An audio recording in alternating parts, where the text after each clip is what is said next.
teman-teman. Mau kemana nih Pak? Ini mau kemana Pak? Ribut itu.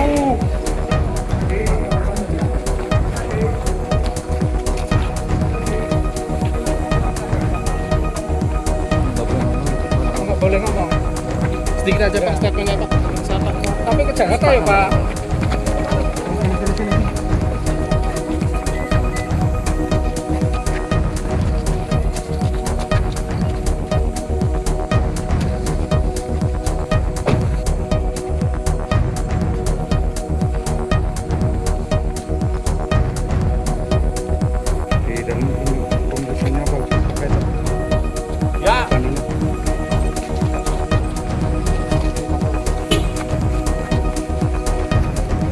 Baik ya. Melakukan kegiatan penyelidikan tertutup di wilayah Purwokerto, Jawa Tengah, di mana dalam kegiatan penyelidikan tersebut kemudian terjadi peristiwa tertangkap tangan terhadap terduga pelaku tindak pidana korupsi.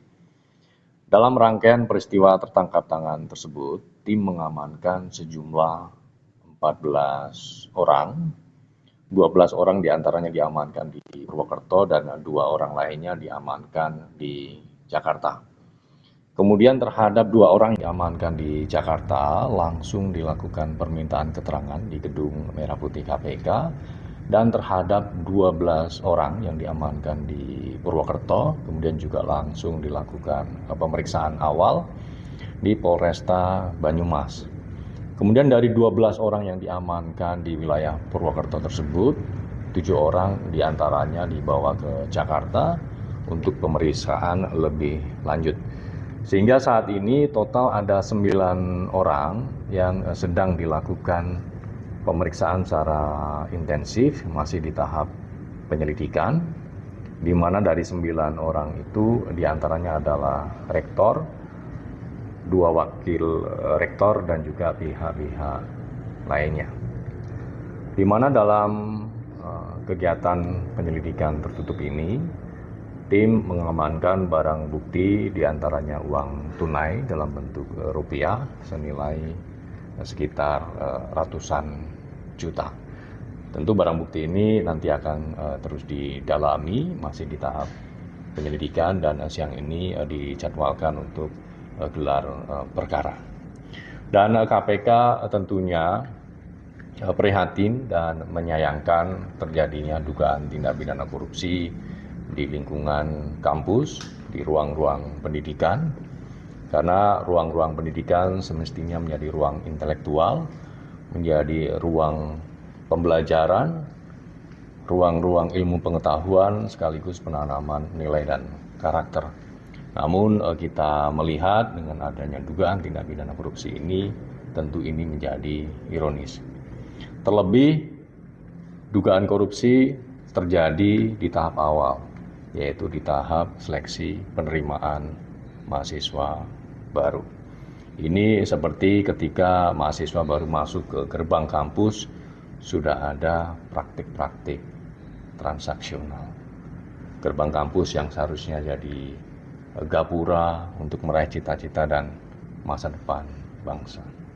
Pembicaraan awal di dalam itu rencana delik atau pasal yang digunakan di Purwokerto ini apa? Ini masih dalam diskusi, nanti dalam gelar perkara tentu akan dipaparkan secara utuh bagaimana dugaan praktik-praktik itu dilakukan, bagaimana kemudian pemenuhan unsur pasalnya, termasuk pihak-pihak yang kemudian punya peran penting dalam konstruksi perkara tersebut. Mas, mempertegas saja. Dalam OTT tersebut, rektor dari Unsur itu kebetulan ditangkap di Jakarta. Terus kemudian apakah memang benar ada semacam peran dari keponakan rektor yang juga mempengaruhi terkait penerimaan calon mahasiswa yang kemudian berujung dengan suap melalui jalur mandiri? Ya.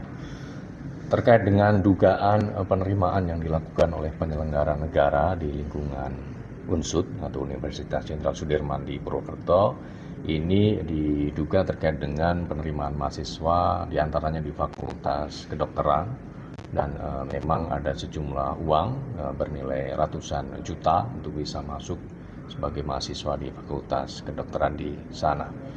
Dan diduga memang ada layering dalam penerimaan tersebut, namun tentu pihak-pihak siapa saja yang berperan dan bagaimana mekanisme ataupun proses-proses penerimaan itu dilakukan, kami nanti akan sampaikan secara lengkap dalam konferensi pers sore ini rencana.